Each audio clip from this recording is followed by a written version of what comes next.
अब बात करते हैं सेक्शन 51 की। सेक्शन 51 बात करता है powers of court to enforce execution. Court की शक्तियाँ, ठीक है। मीनिंग है इसका सेक्शन 51 कोर्ट को पावर की डिग्री होल्डर के एप्लीकेशन पर डिग्री को कैसे एग्जीक्यूट या फिर इन्फोर्स किया जा सकता है। कोर्ट के एग्जीक्यूशन के मोड्स क्या होते हैं। कोर्ट डिग्री का एग्जीक्यूशन फॉलोइंग मेथड से कर सकता है, जैसे ए है डिलीवरी ऑफ प्रॉपर्टी। अगर डिग्री किसी स्पेसिफिक प्रॉपर्टी की डिलीवरी के लिए है, कोर्ट उस प्रॉपर्टी को डिग्री होल्डर को दिलवा सकती है। एग्जांपल घर या जमीन का पोजीशन देना। बी है attachment and sale of property. Judgment debtor की प्रॉपर्टी अटैच करके उस प्रॉपर्टी को सेल करके डिग्री अमाउंट या फिर रिकवर किया जा सकता है। अटैचमेंट के साथ या बिना अटैचमेंट के भी सेल हो सकती है, ठीक है। सी है arrest and detention in civil prison. तो जजमेंट डेप्टर को अरेस्ट करके सिविल प्रिजन भेजा जा सकता है, लेकिन सेक्शन 58 के टाइम लिमिट के अंदर ही ये एक एक्सेप्शनल पावर है, ठीक है। सिर्फ पैसा ना देना ही काफी नहीं, एडिशनल कंडीशन भी होनी चाहिए। B appointment of receiver. Court एक रिसीवर अपॉइंट कर सकती है जो प्रॉपर्टी या इनकम को मैनेज करे। रिसीवर डिग्री होल्डर के बेनिफिट के लिए काम करता है।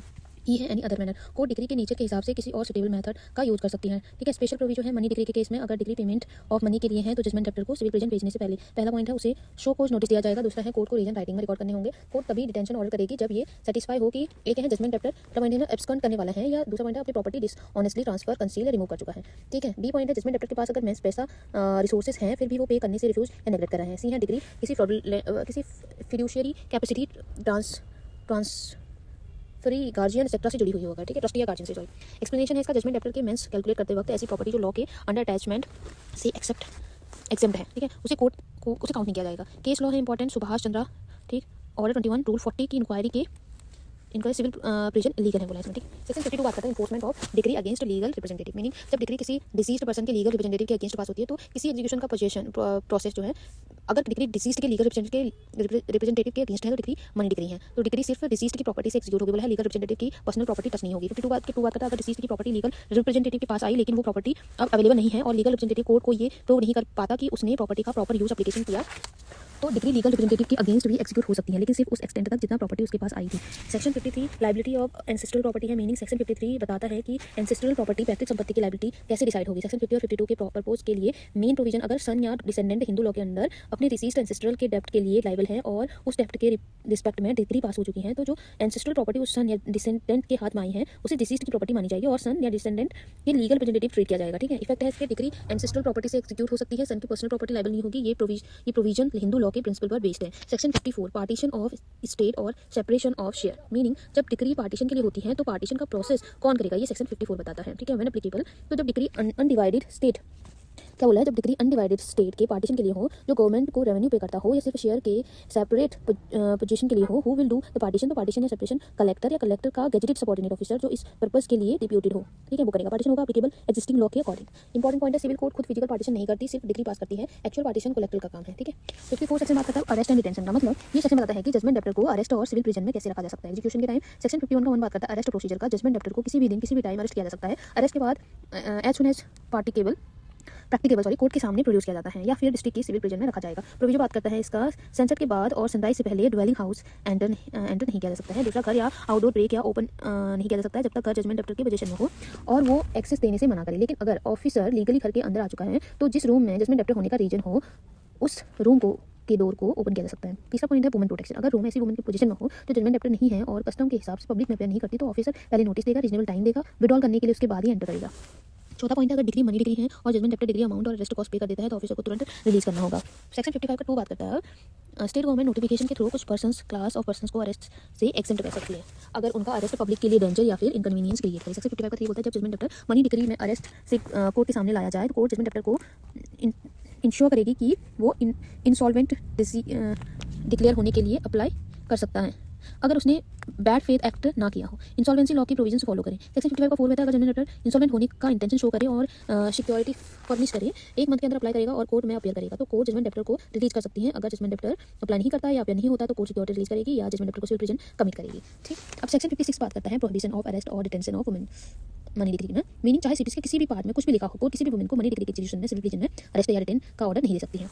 की पॉइंट है वुमेन को मनी डिग्री के केस में कंप्लीट प्रोटेक्शन दी गई है। ये एक मैंडेटरी प्रोविजन है, कोर्ट के पास डिस्क्रिशन नहीं है। सेक्शन 57 सब्सिस्टेंस अलाउंस मतलब स्टेट गवर्नमेंट जजमेंट डेप्टर के मेंटेनेंस खर्चे के लिए मंथली सब्सिस्टेंस अलाउंस फिक्स कर सकती है। अलाउंस की स्पेस पर फिक्स होंगी रैंक रेस नेशनलिटी। ये अलाउंस जजमेंट डेप्टर के सर्वाइवल एंड बेसिक नीड्स के लिए होती है जब वो डिटेन हो। Section 58 detention and release. Meaning civil prison में डिटेंशन का मैक्सिमम पीरियड और रिलीज के ग्राउंड बताता है। सेक्शन 58 का 1 maximum period of detention. A जब डिग्री अमाउंट 5000 से ज़्यादा हो, मैक्सिमम डिटेंशन 3 मंथ। बी जब 2000 से ऊपर 5000 से नीचे हो 6 मंथ। इंपॉर्टेंट प्रोविजन है अर्ली रिलीज के ग्राउंड्स क्या है देखो, जजमेंट डेप्टर को डिटेंशन पीरियड से पहले रिलीज किया जा सकता है अगर पहला पॉइंट है वारंट में मेंशन अमाउंट पे कर दिया जाए, या डिग्री अदरवाइज फुल्ली सेटिस्फाइड हो जाए, या डिग्री होल्डर के रिक्वेस्ट पर, या डिग्री होल्डर सब्सिस्टेंस अलाउंस पे ना करे। लेकिन क्लॉज 2 और 3 के अंदर कोर्ट का ऑर्डर जरूरी है। सेक्शन 58 का 2 क्या बोलता है, डिटेंशन से रिलीज होने पर जजमेंट डेप्टर का डेप्ट ऑटोमेटिकली डिस्चार्ज नहीं होता, लेकिन उस डिग्री में दोबारा अरेस्ट नहीं हो सकता। Section 59 release on ground of illness, ठीक है, मतलब जजमेंट डेप्टर को इलनेस के बेसिस पर रिलीज करने का प्रोविजन। सेक्शन 59 का फर्स्ट बोलता है अरेस्ट का वारंट इशू होने के बाद भी कोर्ट सीरियस इलनेस के ग्राउंड पर वारंट कैंसिल कर सकती है। सेक्शन 59 का 2 है अगर जजमेंट डेप्टर अरेस्ट हो चुका हो और कोर्ट को लगे कि वो सिविल प्रिजन में डिटेन होने को फिट नहीं है, कोर्ट जजमेंट डेप्टर को रिलीज कर सकती है। सेक्शन 59 का 3 अगर जजमेंट डेप्टर जो है सिविल प्रिजन में कमिटेड हो चुका है तो रिलीज हो सकता है। ए है स्टेट गवर्नमेंट के ऑर्डर से इन्फेक्शियस कॉन्टेंजियस डिजीज के ग्राउंड पर, बी है कमिटिंग कोर्ट या उसकी सुपीरियर कोर्ट के ऑर्डर से सीरियस इलनेस के ग्राउंड पर। बात करते हैं 59 के 4 की, तो जजमेंट डेप्टर को री अरेस्ट किया जा सकता है, लेकिन टोटल डिटेंशन पीरियड सेक्शन 58 के लिमिट से ज़्यादा नहीं होगा, ठीक है। तो क्विक रिवीजन में यही है, 56 में वुमेन नो अरेस्ट, 57 में है जजमेंट डेप्टर का खर्चा स्टेट फिक्स करेगी, 58 में मैक्सिमम जेल रिलीज रूल्स, 59 में इलनेस टेम्पररी फ्रीडम, ठीक है। सेक्शन 60 बात करता है property liable to attachment and sale. Basic rules main principle क्या है, जजमेंट डेप्टर की सारी मूवेबल और इमूवेबल प्रॉपर्टी जो उसकी अपनी हो या जिस पर उसका डिस्पोजल पावर हो अपने बेनिफिट के लिए, चाहे प्रॉपर्टी जजमेंट डेप्टर के नाम पर हो या किसी और के नाम पर ट्रस्ट में हो, अटैचमेंट और सेल के लिए लाइबल होती हैं, एक्सेप्ट जो प्रॉपर्टी लॉ के अंदर एग्जम्प्ट है, ठीक है। Properties which are liable attachable property, land हो गया, house, building, goods, money, bank notes, cheques, bills of exchange, government security bond, promissory notes, डेप्ट, shares, incorporation, profit from property, movable and movable. तो property is not liable to attachment excepted property. A है इसमें personal necessities, necessary wearing apparels जो हो गए, cooking vessels हो गए, beds and bedding, personal ornament of women religious custom के according, ठीक है। बी पॉइंट है livelihood protection tool of artisan, agriculture के implements of husbandry, cattle and seed gains, grains, ठीक है, एग्रीकल्चर प्रोसीजर का वो हिस्सा जो लाइवलीहुड के लिए नेसेसरी हो।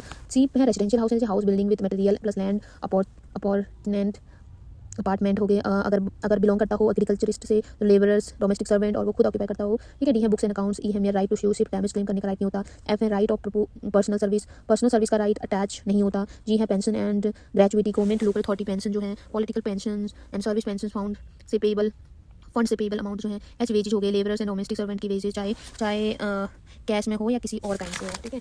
और ई में सैलरी होगी, इंपॉर्टेंट है, फर्स्ट 1000 फुली एग्जेम्प्टेड, बाकी सैलरी 2/3 एग्जेम्प्टेड और 1/3 attachable except maintenance decree. Proviso time limit क्या है, सैलरी अगर 24 मंथ तक अटैच हो चुकी हो अगले 12 मंथ तक एग्जेम्प्ट रहेगी, और सेम डिग्री में 24 मंथ तक कंप्लीट हो गए उस डिग्री के लिए परमानेंटली एग्जेम्प्ट होगा। आई ए क्या बात करता है, मेंटेनेंस डिग्री की सैलरी का 1/3 पोर्शन जो है अटैचेबल होगा। आई बात करता है आर्म्ड फोर्स की, एयरफोर्स, आर्मी, नेवी पर्सनस की पे एंड अलाउंसेस जो होंगी। के हैं provident fund, PF fund and 1925 के अंडर कंपलसरी डिपॉजिट्स हैं। के हैं public provident fund, PPF act 1968 के डिपॉजिट्स। के भी हैं insurance policy amount, life insurance के अंदर पेबल मनी जो होगी। के सी हैं टेनेंट्स इंटरेस्ट, रेजिडेंशियल बिल्डिंग में लेसी का इंटरेस्ट, ठीक है, रेंट कंट्रोल लॉज के अंदर। एल है गवर्नमेंट सर्वेंट्स अलाउंस, ऐसे अलाउंस जो गवर्नमेंट नोटिफिकेशन से एग्जेम्प्ट डिक्लेयर्ड हो, सस्पेंशन के दौरान सब्सिस्टेंस अलाउंस हो गए। एम है एक्सपेक्टेशंस ऑफ सक्सेशन, सिर्फ इनहेरिटेंस की उम्मीद, स्पेस सक्सेशन है।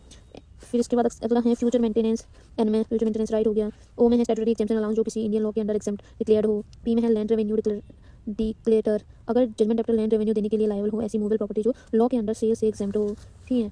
इंपॉर्टेंट एक्सप्लेनेशन है क्लॉज 9 HIIA JO के, ठीक है, इसके अमाउंट्स जो है पेबल होने के पहले या बाद दोनों केस में एग्जेम्प्ट होते हैं। दूसरा पॉइंट है सैलरी, टोटल मंथली एम्यूलमेंट एक्सेप्ट वो अलाउंस जो अटैचमेंट से एग्जेम्प्ट हो।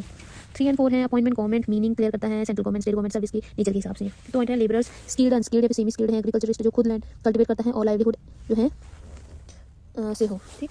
इसका फ्लो चार्ट देखें तो 51 में बेसिकली अगर पास होगी 51 में मोड ऑफ एक्सक्लूजन है, ठीक है। डिग्री का एक्सक्लूजन कैसे होगा, ए बात करता है डिलीवरी ऑफ प्रॉपर्टी की, बी बात करता है attachment sale of property, C arrest and detention करता है सिविल प्रिजन में, अपॉइंटमेंट एंड रिसीवर, डी बात करता है ई एनी अदर मैनर। 52 की डिग्री कैसे लीगल रिप्रेजेंटेटिव है, जजमेंट डेप्टर मर चुका अगर है, यस तो लीगल रिप्रेजेंटेटिव की प्रॉपर्टी से एक्सिक्यूट होगा, पर्सनल लायबिलिटी होगी, ठीक है। 53 बात करता है लायबिलिटी ऑफ एंसेस्ट्रल प्रॉपर्टी की, हिंदू सन है डिसेंडेंट है, फादर के डेप्ट के लिए एंसेस्ट्रल प्रॉपर्टी लायबल होगी बोला है। 54 बात करता है पार्टीशन ऑफ स्टेट की, एग्रीकल्चर लैंड अगर है कलेक्टर के थ्रू पार्टीशन होगा बोला है। 55 अरेस्ट एंड डिटेंशन की बात करता है, जजमेंट डेप्टर को अरेस्ट कब करना, नोटिस मैंडेटरी है इसमें, ठीक है, पेमेंट अपॉर्चुनिटी देना जरूरी है, वुमेन है तो नो डिटेंशन है। 56 प्रोहिबिशन ऑफ अरेस्ट की बात करता है, judgment debtor women arrest and detention completely prohibited है बोला है। 57 बात करता है सब्सिस्टेंस अलाउंस की, सिविल प्रिजन में डिटेंशन है, डिग्री होल्डर को मेंटेनेंस अलाउंस देना होगा बोला है। 58 में डिटेंशन पीरियड डिक्रेटल अमाउंट बताया गया है 5000, मैक्सिमम 3 मंथ का होगा, 2000 से 5000, मैक्सिमम 6 वीक का, 2000 नो डिटेंशन। सेक्शन 59 बात करता है release of judgment debtor, payment हो गए हैं, यस तो इमीडिएटली जो है, नो तो पीरियड कंप्लीट होने पर रिलीज होगा बोला है। 60 में है property liable to attachment, attachable property है, salary, house, non exempt bank account, movable and immovable property. 61 बोला है exempted property necessary wearing cloth to an artisan, salary particular exempt, pension, gratuity, women personal property, ठीक है, ये सब कुछ बोला है।